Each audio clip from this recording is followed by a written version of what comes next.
Hi guys, welcome back to my channel. It's NanaYaa Tresses here once again, up on your screens everywhere you go, up in your business.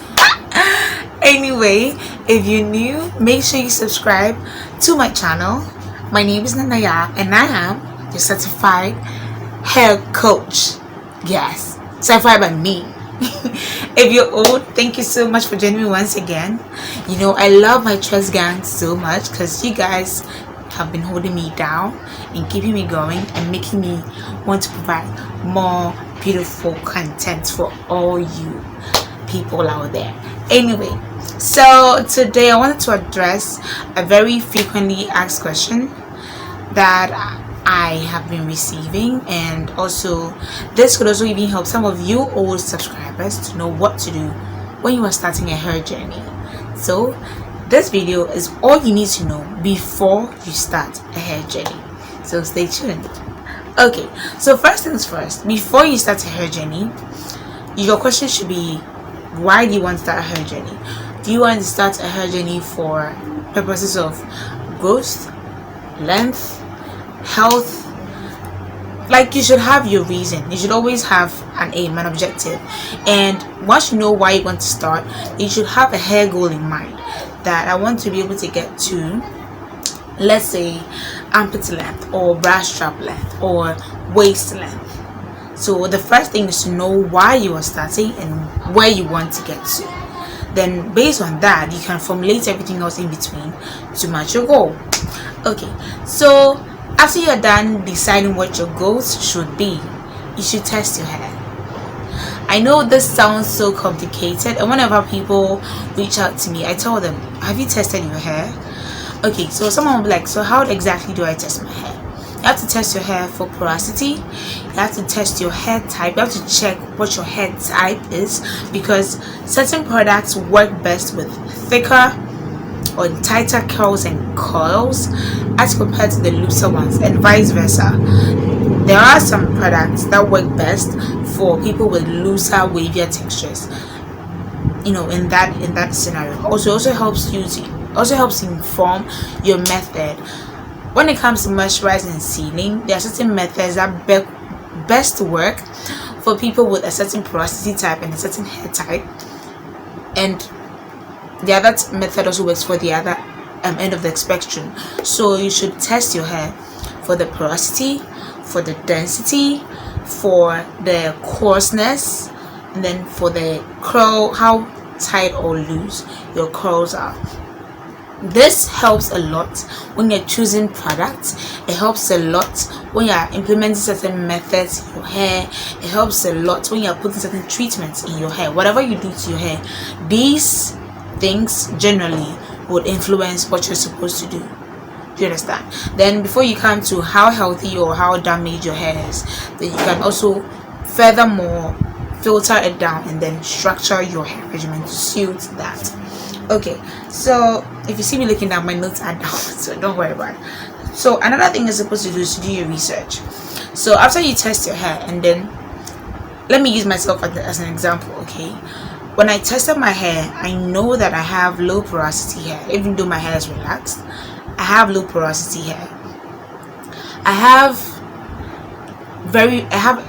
a high density, so I have a lot of hair strands on my hair, but my hair is medium to fine. I mean, it's fine to medium. I don't have super thick strands itself, but it's just a lot, so it makes it look like my hair is really thick, but the strands itself are medium, are fine to medium. They are fine, especially around my edges, my hairline, and then my nape. And then I have the medium, you know, textured ones in my crown area, and then some parts of my sides. So the back and everything is quite fine, and everything else is medium. I don't have super thick, you know, thread-like hair. I don't have that. So I had to learn that part for myself. Okay, and then when it comes to, I've already done porosity, I've already done fine. Okay, then my hair textures, I have 4A, 4B, 4C. Okay, so the 4C areas are usually in my crown section, very stubborn. And then some parts, yeah, mainly my crown. So on the sides, they act like 4B. The sides and then the back, they act like 4B. hair, and then around my hairline and then my nape 4A. So I actually see whenever I stretch it. So whenever I'm stretching my relaxer, the curls that form in different sections of my hair look completely different. That's how I was able to tell my curl type. So you don't necessarily have to cut your hair and start natural before you can tell your curl type. When you're stretching your relaxer, you can see the new growth. At least wait for, like, I won't say 3 months. That way you'll be able to tell, like, really if it's this time. You're able to tell. Then you know your hair type. It also helps inform you know that certain products are not going to work for you as much as they're going to work for the other person. Especially if you're natural, it really does help, because then you stop having certain expectations of how your hair should look like if you know how your hair is. I hope that makes sense. Anyway, moving on. So when you're doing your research and you're able to tell what your porosity is, what your hair density is, what your hair type is, then and also your curl pattern, this informs the products and the methods you pick. Okay, then you also do your research that, okay, fine, you want to grow, let's say your shoulder length now, you want to grow armpit length hair. There is a time period within which you should be able to achieve that. So on an average, our hair grows like half an inch a month, but some people have faster hair growth rates, others have slower hair growth rates. Even on one head, some parts of your hair are going to grow way faster than the others. My crown grows the fastest out of everything. So this actually informs your decision as to where you should pay more attention to when you're protective styling, when you're applying growth aids, all that. And if you realize you have a very slow growth rate, it can also inform your decision if you should get certain growth aids like supplements, and you can check your diet to make sure you're eating the proper things that are going to help you. You're able to tell whether you have certain deficiencies that you can supplement with these hair vitamins and stuff, but it's mainly your diet and then your methods that usually help with hair growth. Okay, so after you do your research, you know that for low porosity hair, you know that you should limit protein treatments and focus more on moisture. For high porosity, you know that you need a lot of protein and then some moisture. Therefore, medium porosity or normal porosity, you know that your protein moisture balance should always be tete-a-tete. So it actually does help. So personally, I only do protein treatments once every 6 weeks. Sometimes I even forget, but at least the great thing about the products I use is that most of them are moisture protein balanced anyway, so it kind of keeps me, safe until I really need like an extreme moisture treatment or an extreme protein treatment. So like I said, knowing your porosity and knowing your hair type and researching about your hair does help. So one way to easily test for porosity is to do the strand test. There are actually 3 methods. The strand test, the float test first, is to just take a piece of shed hair and then put it on top of a glass of room temperature water, and after 2 minutes you check. The position of the strand lets you know whether you have normal, high or low porosity hair. If it's still floating, it's low porosity. If it's sunk, it's high porosity, and if it's right in the middle, then you are normal porosity. The strand test, you take a strand of your hair and then go upward. So normally our hair cuticles are this way, so you go upward. So how rough it feels, be able to tell you if you have open cuticles, which will tell you that you have high porosity or low porosity hair. So there are quite a number of them that you can just check out. You can research on it on Google. Very easy to do and will not take more than 5 minutes to see. Okay, so something that you should also do when it comes to your products, like I said, knowing about your hair helps you inform the kind of products you end up buying anyway. So you shouldn't just jump on every bandwagon that this YouTuber said they use this, so it's gonna work for me.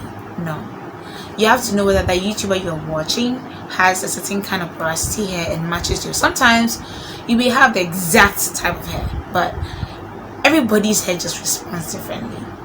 But it just helps you to inform the products you should use. You should do what works for your hair. You should listen to your hair. So if your hair is feeling dry and crunchy and like, but this YouTuber is using this, I'm gonna no, it means you should do more moisture. If your hair just breaks the moment you touch it, it means there's too much protein in it. You should do a lot of moisture. If it just keeps stretching and stretching and stretching before it breaks, it means it's too weak. It needs some structure. You need some protein. So your products should also be part. Now, when you're creating a regimen, your regimen should suit your lifestyle. As much as it would be great to, you know, do all the 100 things some people do to their hair, you should do something that works for you. That way you'll be able to become consistent, which is key when you're trying to grow your hair. You should be consistent. That way you can kind of train your hair to do what it's supposed to do and to grow and manage it in the way you can be able to manage it. So you should create a regimen that suits you. Personally, I know that I have a very busy schedule, so I cannot be co-washing my hair during the week. I cannot. I just can't. So instead, what I do is that I wash my hair once a week, and throughout the week I moisturize and seal. I am making sure that I am always moisturizing and sealing, either every night or every other night. I do that religiously, depending on how my hair feels. If my hair is in braids, I know I'm supposed to oil my scalp, whether my hair is out or not. So I'll still oil my scalp every single night. I oil my scalp. Then maybe twice a week or 3 times a week, I will spray my scalp itself with something moisturizing, and then spray the entire braid with something moisturizing, and then coat it with oil again. Then, just like the way my hair is out, I wash my hair. When my hair is in braids, I wash my hair twice every month. So that's once every 2 weeks, and it works for me.